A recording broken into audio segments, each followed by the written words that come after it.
Hello, my name is Dr. Abigail and I'm going to take a moment today to talk to you about fair fighting rules. I think this is quite important because with the coronavirus we're spending an awful lot of time with our loved ones and things can be quite difficult and arguments can happen. So let's see if we can follow some rules to try and make these arguments a bit safer so they don't make the relationship toxic. So the firstly is before you begin, ask yourself, why do I feel upset? Think, are you truly angry because your partner has left a fork on the side in the kitchen?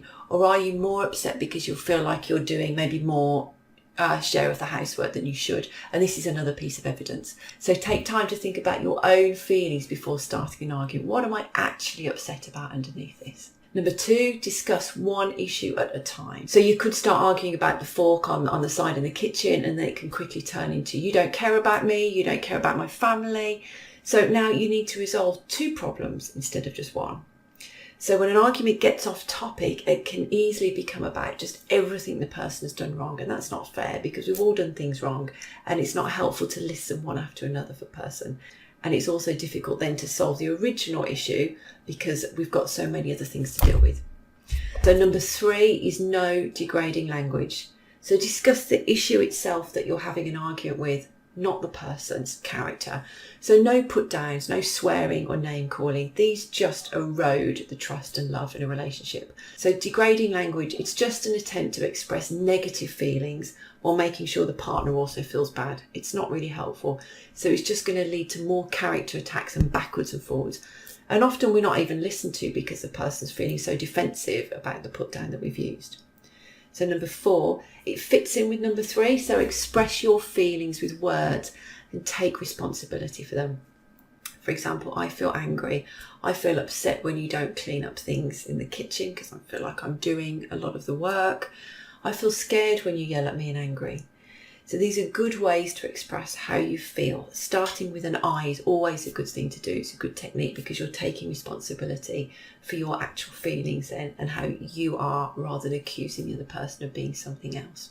Number 5, take turns talking. This can be tough. I found this one particularly difficult. Be careful not to interrupt. If this rule is really difficult, maybe set a timer of just a minute and one person says their point of view and the other person says their point of view.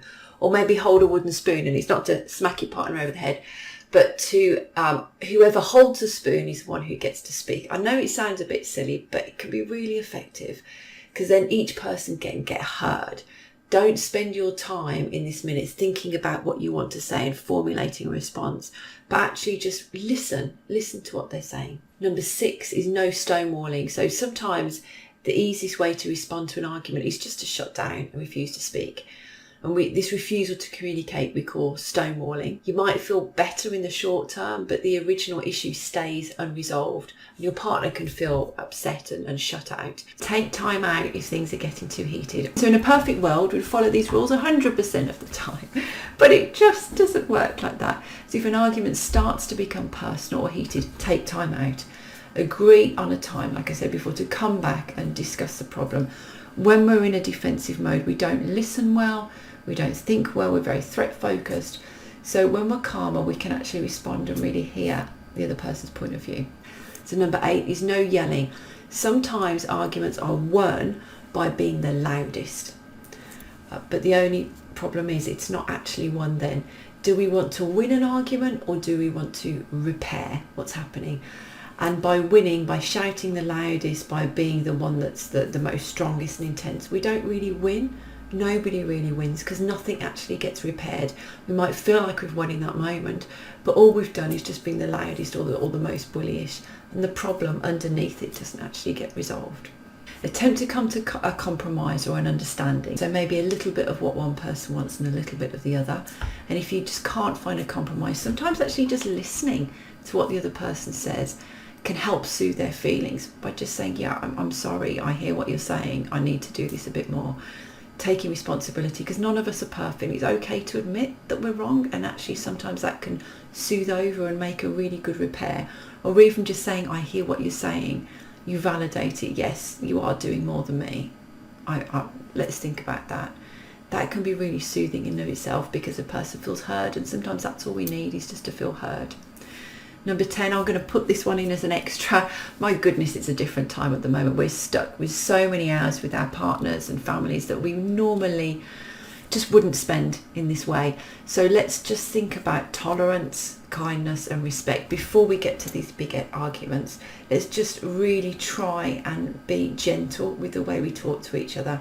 This won't be forever, but we are in this sense of containment for a long time. So really holding on to those values, tolerance, kindness and respect, can go far. My name is Dr. Abigail Pamich, clinical psychologist. I'm the director of Malvern Hills Private Practice in Worcestershire, and there's a team of 5 of us, and we're offering therapy via Zoom online at the moment and also telephone.